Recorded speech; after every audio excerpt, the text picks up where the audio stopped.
audience immediately erupted in whispers. No one recognized him.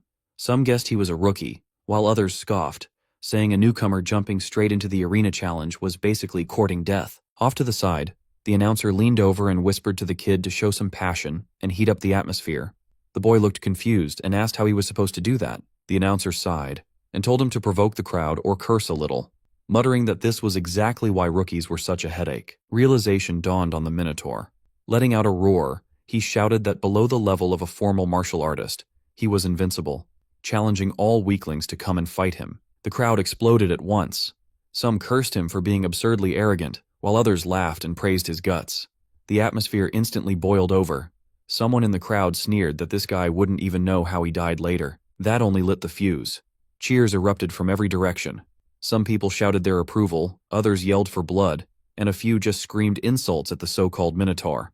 With the atmosphere at its peak, the announcer declared that the match had officially begun. Behind the Minotaur mask, Su Hong stayed calm. He could clearly feel the heavy killing intent unique to the underground arena. Still, this was the fastest way to gather enough tuition money.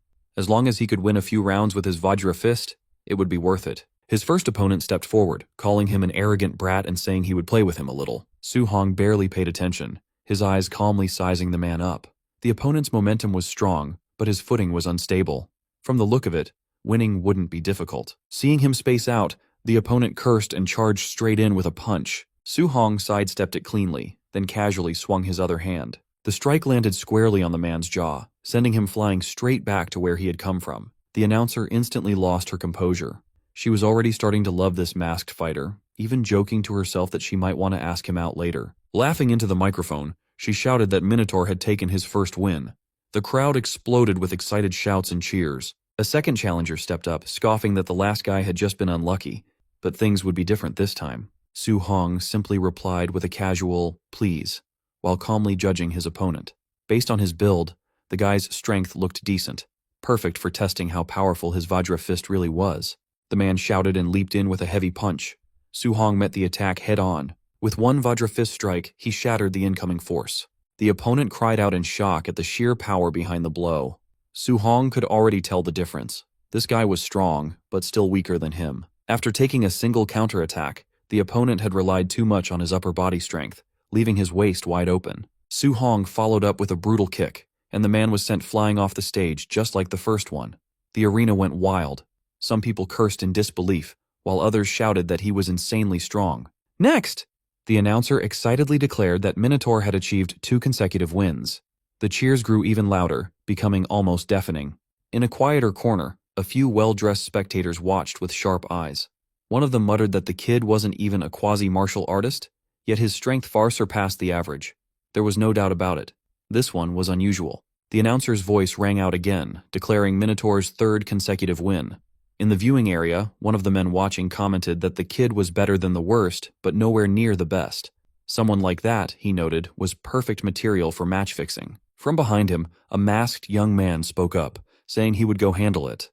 The older man reminded him not to reveal the fact that he had already broken through to the martial artist level. After racking up so many wins, Su Hong felt increasingly confident. Ordinary martial apprentices were no longer much of a challenge to him. With his Vajra fist at the micro level, winning one more match would earn him the full 60,000 prize money. Just then, the crowd suddenly stirred. People started shouting that White Fox was actually stepping into the ring. The moment the masked fighter appeared, the arena erupted. Some exclaimed that White Fox was a quasi-martial artist.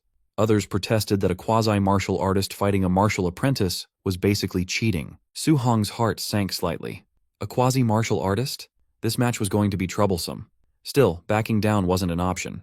He couldn't afford to lose now. White Fox stopped in front of him and studied him calmly before speaking. He told Su Hong not to be afraid, claiming he knew how to hold back his strength. The announcer's voice cut in again, declaring the final match of the arena challenge and shouting for the fight to begin. Both fighters exploded forward at full speed. Su Hong immediately sensed the gap in their levels. His cultivation was lower, so he had no choice but to go all out with his opening move. His punch blasted forward, sending visible shockwaves rippling through the air. The collision shook the ring as both sides displayed frightening power. The instant their fists met, Su Hong's heart skipped a beat. He noticed something was wrong. His opponent wasn't a quasi-martial artist at all. He was a true martial artist, who had deliberately suppressed his vitality. A surge of tension washed over Su Hong. He had never expected a monster like this to appear out of nowhere. White Fox took a sharp breath and launched another attack, unleashing the Thunder Rush Fist. One strike followed another in rapid succession, each blow heavier than the last. Under the relentless assault, Su Hong was forced back, pain spreading through his body. So this was the strength of a real martial artist.